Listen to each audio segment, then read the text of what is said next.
ఓం Sairam. Hi friends. నేను మీ సాయి నేస్తాన్ని.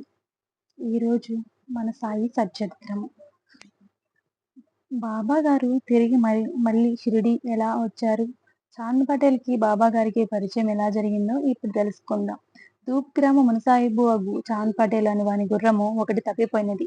ఆ గుర్రము జీనును భుజమునకు తగిలించుకొని పటేల్ దానిని వెతకబోయినాడు. ఎంత వెతికిననూ దొరకలేదు. విసిగి వేసారి వెనుదిరిగిన పటేలును ఒక మామిడి చెట్టు నీడలో ఒక యువకుడు తారసిల్లినాడు. ఆ యువకుడు పటేలును చిలుము తాగుటకు ఆహ్వానించెను. మాటల మధ్య ఆ యువకుడు పటేల్ వద్దనున్న జీను నిమిత్తం ప్రశ్నించగా అతడు గుర్రము వృత్తాంతము చెప్పెను. యువకుడు నవ్వి దానికింత వెతకవలెనా? చెరువులోనున్న కాలువ వద్ద చూడుమనెను. పటేల్ అట్లే వెతకగా అతని గుర్రం అతనికి తారసిల్లినది. దానిని తీసుకొని అతడు ఆ వింత యువకుడు వద్దకు వచ్చెను. అప్పటికి చిలుము తయారైనది. గుడ్డను తడుపుటకు నీరును, చిలుమును అందించుటకు నుప్పును కావలసి ఉన్నది. ఆ యువకుడు తన వద్దనున్న సట్కాతో నేలను మోదగా నీరును, ఇనుప చువ్వతో నేలను తవ్వగా నుప్పును వచ్చినది. పటేలునకు నోట మాట రాలేదు. ఆ యువకుడు ఎవరో మహాయోగిలా ఉన్నాడు అని తలచి తన ఇంటికి ఆహ్వానించెను. పటేలు ప్రార్థనను మన్నించి ఆ యువకుడు వాళ్ళ ఇంటికి వెళ్ళెను. అచట ఉండసాగాను. ఇంతలో పటేలు భార్య యొక్క తమ్ముని కుమారుని వివాహము వచ్చినది. పెండ్లి కుమార్తెది షిరిడి అగుటచే అందరూ షిరిడి బయలుదేరినారు.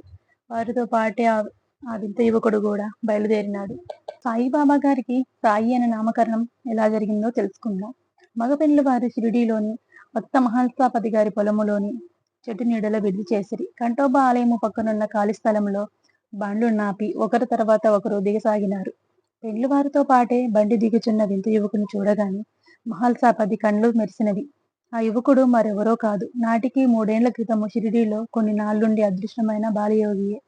దానిని గుర్తించగానే మహల్సాపతి ఆనందంతో పొంగిపోయెను. దయచేయము సాయి, దయచేయము అని స్వాగతించినాడు. వారి భాషలో సాయి అనగా ఋషి లేదా యోగి అని అర్థమట. ఏ కళ్యాణ వేళ యందు మహల్సాపతి అట్లా ఆహ్వానించెనో గాని వారికి అదియే సార్థకమైపోయినది. తక్షణము నుండియే వారు సాయిగాను, తదుపరి సాయిబాబాగాను ప్రసిద్ధులైనారు. జరగవలసిన వివాహము నిర్గుణంగా జరిగిపోయినది. నావోడ సమేతంగా పెండ్లి వారందరూ వారి స్వగృహమునకు వెళ్ళిరి. కాని జగత్ కళ్యాణకారుడగు సాయి మాత్రము షిరిడీలోనే స్థిరపడిపోయినారు. ఆ దేవుడికి నామకరణం చేయగలిగే మహత్తరమైన అవకాశం మహల్సాపతికి వచ్చింది. నిజంగా మహల్సాపతి ఎంత అదృష్టవంతుడో కదా! ఆ సాయినాథుడికే పేరు పెట్టగలిగాడు. ఆ పేరు ఈరోజు ఇంత ప్రసిద్ధిగా షిరిడీ ప్రజలలో కాదు, అందరి గుండెల్లో నిలిచిపోయింది. సాయిబాబాకి నామకరణం ఎలా జరిగిందో తెలుసుకున్నాం కదా! రేపటి వీడియోలో మళ్ళీ కలుసుకుందాం. ఈ వీడియో కనుక మీకు నచ్చినట్లయితే లైక్ చేయండి. మరికొన్ని వీడియోస్ కోసం మన ఛానల్ని సబ్స్క్రైబ్ చేసుకోండి. Thank you for watching.